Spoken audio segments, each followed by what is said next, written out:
guys are so humble. Yes, humbleness is our main quality. Yeah.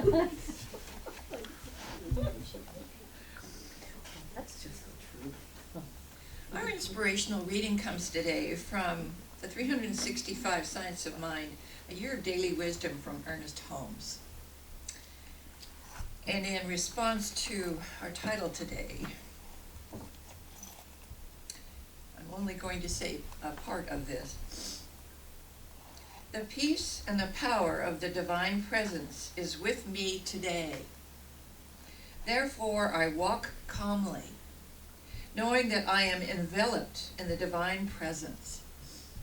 I am fully conscious that my word liberates every bondage, whether it be in myself or in others. I know that my word is the law of good, automatically executing itself, irresistibly proclaiming itself, inevitably fulfilling itself. The title on this, page 371, is The Peace and Power of a Conscious recognition of the divine presence is with me today. The peace and power.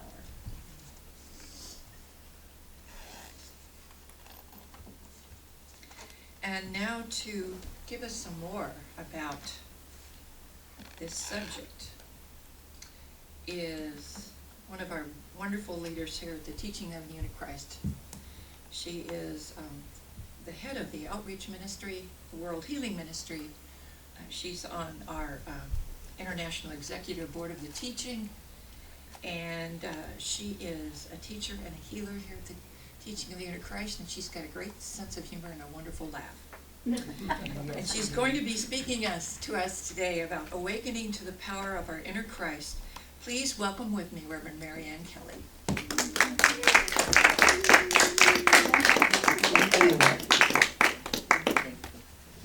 Well, good morning.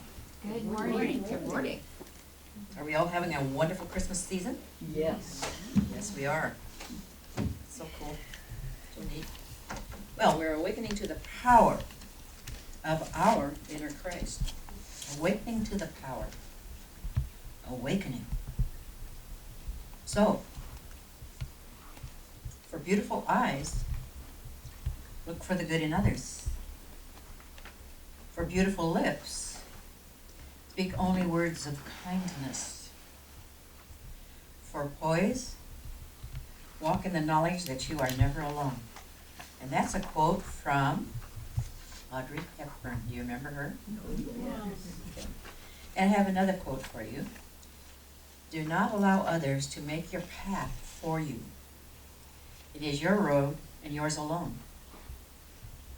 Others may walk it with you, but no one can walk it for you. Accept yourself and your actions. Own your thoughts. Speak up when wrong and apologize. Know your path at all times. To do this, you must know yourself, inside and out. Accept your gifts as well as your shortcomings, and grow each day with honesty, integrity, compassion, faith, and brotherhood, and sisterhood too. I have made myself what I am. And that comes to us from Tecumseh. Wow. Wonderful. Native American wisdom. Beautiful. So awakening to the power of the inner Christ. There is something within us. Something mysterious. Something magnificent. And it calls to us. It guides us. It protects us. Provides for us in so many ways that we take for granted.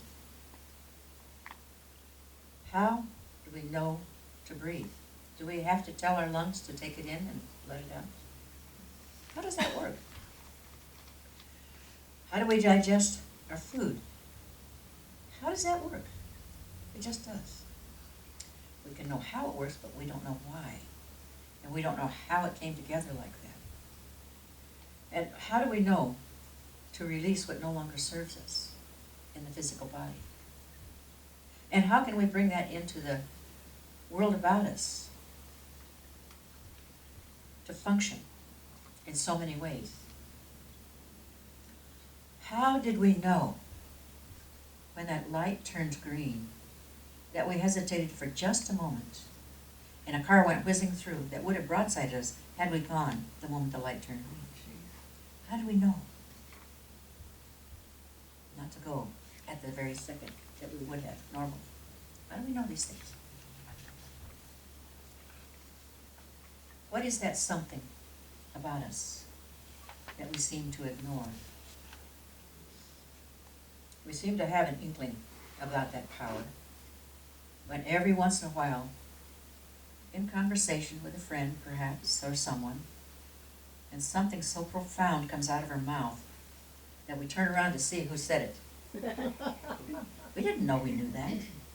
Well, we did. We just knew. We seem to have an inkling of the power of our word. I remember hearing growing up, don't say that you might happen. Okay? Or don't jinx it. Remember? These are things that we used to hear. But why would these things be possible? What's behind all of that? Well, our monkey minds, as the Buddhist teaches us, is filled with all kinds of busy thoughts that keep us from knowing the truth about our higher nature, because we're so busy trying to solve things, make things fit, and do things the way we want to have it done. Well, the busy thoughts keep us from knowing about our connection to our divine creator, our higher nature. So how can we awaken to this inner power, to this inner Christ? How can we awaken to that? And we're told in Psalms 46:10, be still and know that I am God. What does that mean?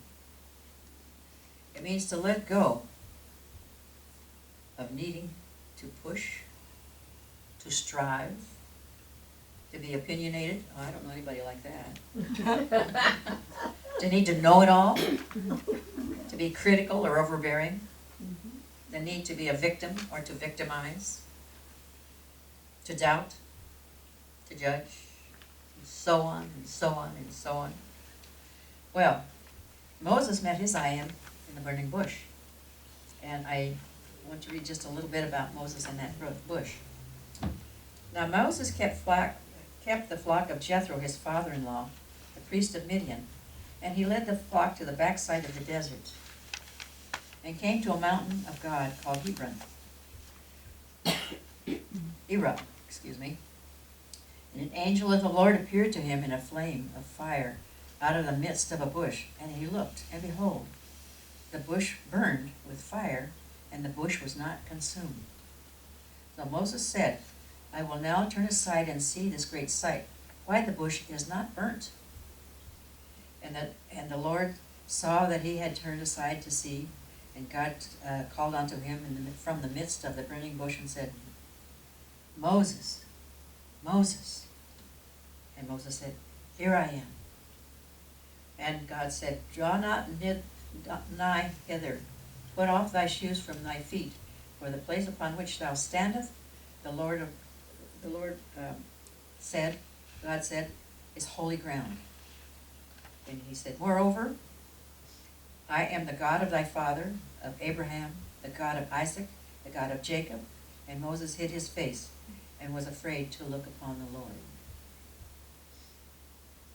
I have surely seen the affliction of my people which are in Egypt, and I have heard their cry by reason of their taskmasters, for I know their sorrows. And I have come down to deliver them out of the hand of the Egyptians, to bring them out of the land unto a good land, and a large, and unto a land flowing with milk and honey, unto a place of the Canaanites, and the Hittites, and the Amorites, and the Perizzites, and the Hivites, and the Jebusites. And therefore, behold, the cry of the children of Israel is come unto me. I have seen of the oppression whereof the Egyptians oppressed them. Come now therefore, I will send thee to the Pharaoh, that thou mayest bring forth my people, the children of Israel, out of Egypt. And Moses said unto God, Who am I, that I should go unto the Pharaoh, that I should bring forth the children of Israel out of Egypt? And God said, Certainly I will be with thee, and thou shalt be a token unto, and this shall be a token unto thee, that I have sent thee. Whereas thou brought forth the children out of Egypt, ye shall serve God upon this mountain. The mountain is always the high place. So we see Moses in this particular thing right here is in the mountain, in the high place. He's in a meditative state. And in his mind is this burning bush. And he's looking, and he's seeing. And Moses said unto God, Behold, I come unto thee, when I come unto the children of Israel, and shall say to them, The Lord your God, the God of your fathers, hath sent me unto you. And they shall say to me, What is his name? What shall I say unto them? And God said to Moses, I am that I am, he said. Thou shalt say unto the children of Israel, I am has sent me unto you. I am that I am. And Moses is I am, speaking to him in his meditation. We have this very thing available to us, this meditation thing. And now from the Metaphysical Bible Dictionary, that's a Unity book, I just love it, we hear that the I am is God's name in man. It is Jehovah, the indwelling Christ. The spiritual nature of the human, whom God made in his image and likeness. The outer manifest human is the offspring of the inner I am, or the inner spiritual human. By use of the I am, we link ourselves to the outer seeming appearances, and we make a conscious union or contact with the Father, with the Spirit, with the abiding life, the wisdom, the love, the peace, the substance, the strength, the power, the truth, the kingdom of heaven, which is right here within us. The I am always assures us of the preponderance of power is within us. Continues to give us that. So, what happens? Well, fear throws dust in our eyes and hides mightily the Spirit, the forces that are always with us. It hides it from us. We don't know. Blessed are those who deny ignorance and fear and affirm the presence and the power of the I am. Behold the mountain where Moses went. This is exaltation. And it was full of horses, of powerful forces, and chariots of fire like energies, round about Elisha, the spiritual I am. And you find that in 2 Kings 6, 8 through 23. The I am can also be explained as a metaphysical name for the spiritual self. Spiritual self. One governed by God.